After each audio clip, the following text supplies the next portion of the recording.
Good afternoon, grade nines. Welcome to part two of the different slideshows on chapter six. So today we are going to be looking at the economic spectrum, which is basically how we measure the differences between the different economic systems out there. So we're going to get started right away. So here we go. So first off is there's just a couple of little side notes for this is every economic system is based on a different philosophical stand than the others. Basically, what this is saying is different government, every different country has a slightly different economic system. No two are the same. Um, and once again, like we talked about last PowerPoint, was this is all in response to this idea of scarcity and how they deal with it. However, most real world economies do not function like the theoretical models. And what I mean by that is there is no 100% market economy, and there is no 100% centrally planned economy, as there is not a perfect system.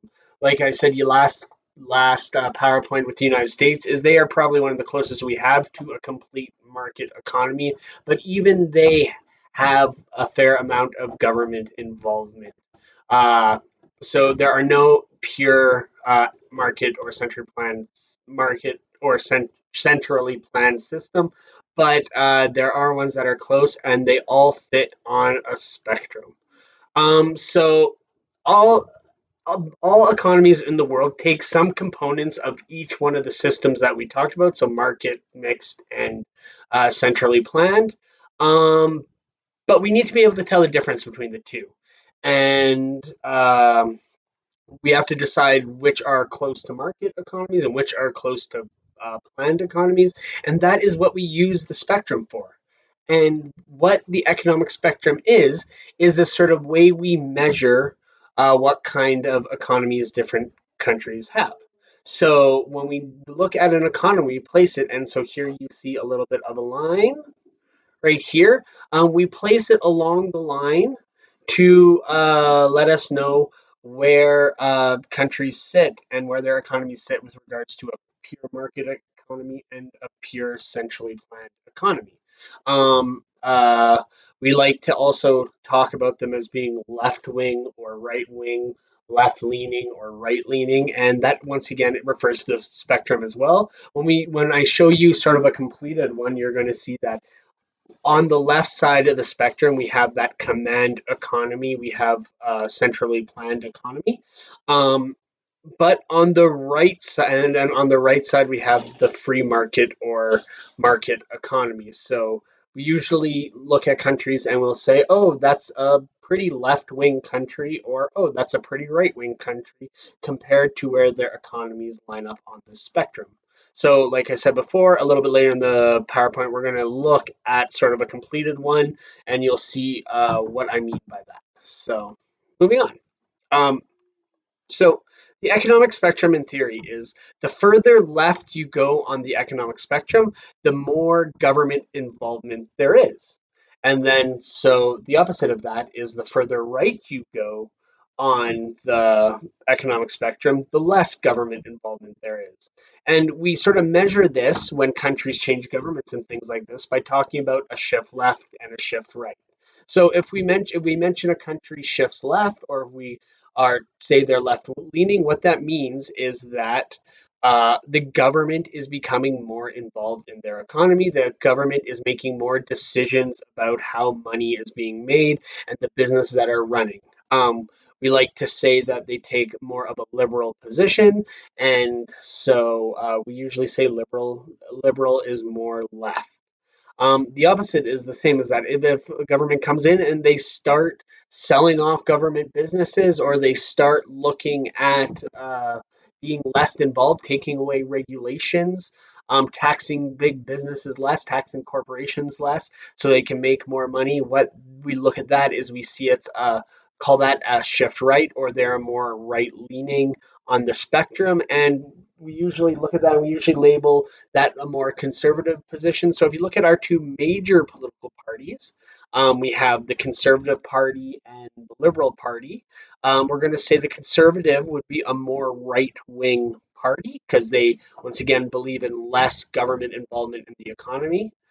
And then we have our Liberal Party, who is a little bit more right, although they sit pretty close to the center of the spectrum. Or if you want to go further, you can look at the NDP, and we call those our left wing parties. So that is what a shift left and shift right means, and that is the difference between the two sides of the economic spectrum. Um, Once again, this is all to solve that problem of scarcity, which is this idea that there is not enough stuff to go around. And we last PowerPoint we talked about the three basic economic questions, such as what will be produced, by who will be produced, and for whom it will be produced. So all these economies, all these that sit on the economic spectrum, all are trying to answer these three questions. So also on this economic spectrum and within these economies, we have this idea of public ownership and private ownership. So, and when we talk about ownership, we mean of businesses of the resources that the countries are using to make money. So, what public ownership is that the part of the economy owned and controlled by the government. And this is paid for by taxes. So, what you'll find in a lot of, with a lot of countries with a lot of public ownership of things is their taxes will be fairly high, and the public ownership, and we look at this and we see them on the left side of the spectrum. And then opposite to that is private ownership in economics, is the part of the economy that are owned by businesses and individuals. So all countries, and especially Canada, we have both public ownership and private ownership of businesses. Um, so once again, to figure out the difference between the two is who owns it. If it's run by the government, we know it is a public company or it's public ownership. And if it's run by an individual or a private citizen, we know it is a private business. So basically, uh, here is a little chart that is going to show you on the economic spectrum how each economic system will answer the basic questions. So on the left side, you see what the three questions, and then you are going to see how each one of the major economic systems deals with it. So what? Um, so we'll start with centrally planned or that command economy. So what that means is centrally planned. So when it looks at what will be produced, it is going to the government is going to produce the essentials. Basically, what do the citizens of that country need to survive, and that is what we'll produce. There, what you'll find in a lot of centrally planned economies is that everyone is going to have the bare and essentials for life. They just might not have a lot of choice in that. So we'll go to the second question now. So who is going to be producing things in a centrally planned economy? That is the government. The government is going to own all the businesses, so they are going to be in charge of how natural resources are produced and how they are sold. So they are going to run all the businesses. And who is everything produced for? It's not for people in other countries. It is for the people. It is for the citizens of that country. So that is what sort of a centrally planned economy looks like. We'll now move into the center of that spectrum, and we're going to look at what a mixed economy looks like. So, what is going to be produced in a mixed economy is basically, so half of it is going to be the essentials, is what do people need to survive and what do they need to live.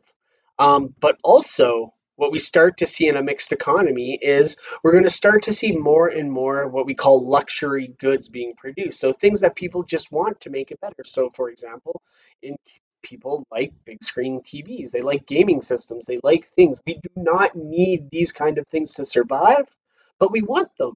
So in a mixed economy, people have access to things like this. So and companies will produce them. So who is it going to be produced by? Well, the government is going to own a lot of the essential businesses, or they're going to be in charge of a lot of the essential businesses to make sure that everyone gets what they need.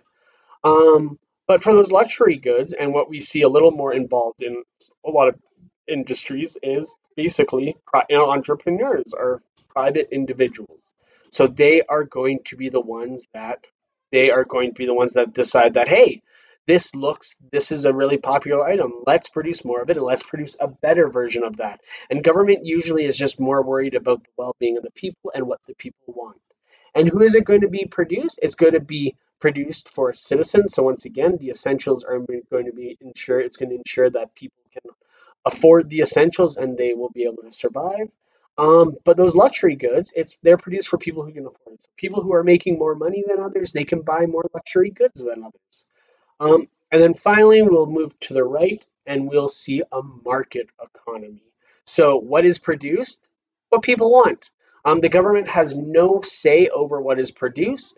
It is all those private individuals who start up those businesses, make up those products, and they are going to produce. If they can find people to buy them, they'll produce it for it. So, whatever the people of a country want and can afford, they will buy, and that is what's produced. We start to see, when we look at the market economy, see less emphasis on what people need to survive, but we see a more emphasis of what people want to buy. So who is going to produce it? Entrepreneurs, private individuals. In a market a system, private citizens or individuals own and produce everything. The government does not get involved with trying to produce anything or start any businesses. They are just there to ensure the law is being followed. And then who is it going to be produced for? It's going to be produced for people who can afford it. So we see here in a market economy, there's this no, there is no more concern over what people need to survive. The major concern and the major driving force is, what are people going to buy? Not what people need, but what are people going to buy? And if people aren't going to buy it, it's not going to be produced. And this is a concept called supply and demand, and we'll look at it in a future slideshow. So the final slide today is we're going to look at, here is an example of an economic spectrum. So we see sort of our three major economic systems. So we see capitalism on the right, we see sort of socialism and sort of a central economy in the middle, and we see communism on the left, which is a command economy. So all countries are going to fit somewhere on this line. So sometimes they might be in the middle. Sometimes, if they are like Canada, we sit about here, a little bit sort of center, but we're a little left of center because we have quite a few government run businesses. Where we see the United States somewhere closer to the complete right hand side. So we see our command economy, mixed economy, and market economy. And we see, once again, what we just talked about is on the left-hand side under command economy, the government control and ownership of all means of production. So the government runs everything.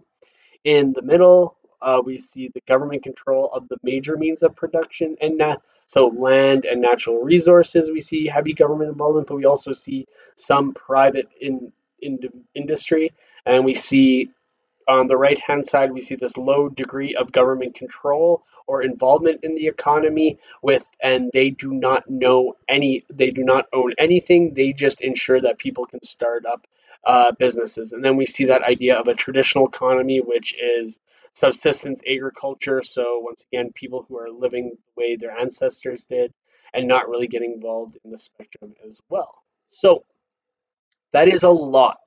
So if you have any questions, please feel free to ask me. I can schedule a Google Hangout with you guys to go over some more of this, and make sure you review it. It's talked about in your textbook, and just keep on reviewing and make sure you go through these slides again because this is a very important system, and we're going to talk a lot about things such as shift left, shift right. I hope you guys are having a good day, and I will see you next time.